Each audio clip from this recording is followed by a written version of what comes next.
Assalamualaikum warahmatullahi wabarakatuh. Adik-adik semuanya, kita akan melanjutkan materi pasar. Jadi kali ini kita akan membahas jenis pasar berdasarkan struktur. Jadi ada 4 jenis pasar berdasarkan struktur. Nah, yang pertama yaitu pasar persaingan sempurna. Nah, pasar persaingan sempurna ini memiliki ciri-ciri. Di antaranya yang pertama, barang yang diperjualbelikan di pasar persaingan sempurna itu homogen. Homogen itu berarti sama. Contohnya, misalkan ada pasar elektronik semua. Nah, itu contohnya homogen, satu jenis gitu ya. Lalu yang kedua, jumlah penjual di pasar persaingan sempurna itu sangat banyak. Pembelinya juga sangat banyak. Nah, penjual dan pembeli tidak bisa mempengaruhi harga.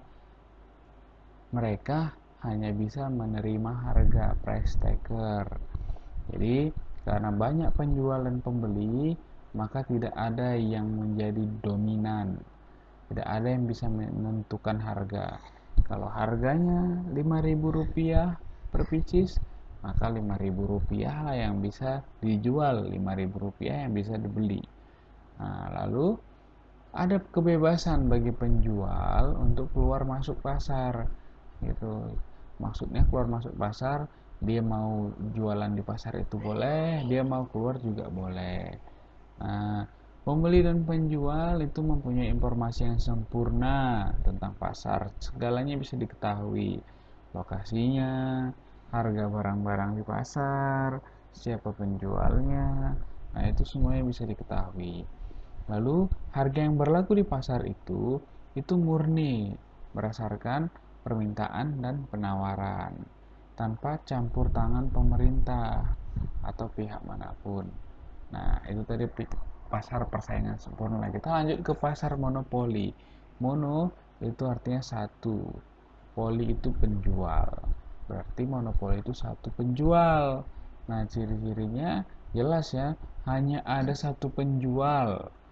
Nah, contohnya PT KAI, ya kan? Nah, jadi perusahaan kereta api ataupun jasa kereta api itu hanya PT KAI yang menyediakan, tidak ada perusahaan lain. Nah, lalu monopoli itu pembelinya banyak. Tadi satu penjualnya, tapi pembelinya banyak. Pengguna kereta api banyak kan? Iya, banyak. Tapi tadi penjualnya hanya satu. Nah, lalu penjual atau produsen memiliki kekuatan penuh. Iyalah, karena dia cuma sendiri, maka dialah yang menentukan harga. Artinya price maker, ya, penentu harga atau pembuat harga. Mereka bisa menentukan harganya sendiri. Nah, karena mereka lah penguasa pasar, begitu. Lalu kalau misalkan ada produsen yang baru, itu pasti terjadi hambatan yang besar, pasti sangat sulit. Kalau misalkan ada yang mau menyaingi PT KAI, membuat perusahaan jasa kereta api, pastilah sangat sulit karena saingannya sangat besar. Nah, seperti itu. Lalu monopoli di Indonesia itu rata-rata dimiliki oleh BUMN, Badan Usaha Milik Negara. PT KAI itu BUMN, ya kan? Lalu apalagi PLN. Nah, PLN itu kan BUMN. Monopoli nggak monopoli? Iya, satu penjual aja. Nggak ada perusahaan listrik yang lain selain PLN.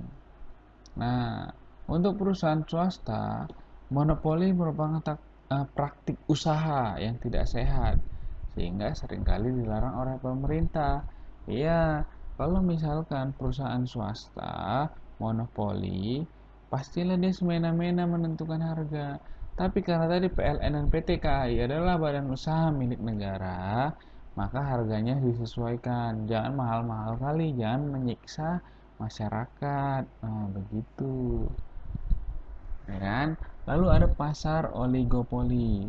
pada pasar oligopoli ini, syarat yang pertama ataupun ciri-ciri yang pertama sama seperti pasar persaingan sempurna, ya, sifatnya homogen, ya, tapi bisa juga terdiferensiasi, artinya bisa juga beraneka ragam. Itu contohnya kayak motor itu kan satu jenis itu kan, tapi ada beraneka ragam mereknya, ya kan, bentuk-bentuknya, spesifikasinya, ada yang motor kecil, ada yang motor besar. Nah itulah dia terdiferensiasi maksudnya. Lalu karena itu oligo artinya beberapa, poli itu penjual, maka pasar oligopoli itu artinya hanya beberapa penjual, ya. Jumlah produsen dalam pasar oligopoli ini nggak lebih dari 10, jadi kurang dari 10. 3 sampai 10 itu oligopoli, ataupun ada yang mengatakan 2 sampai 10 itu sudah oligopoli.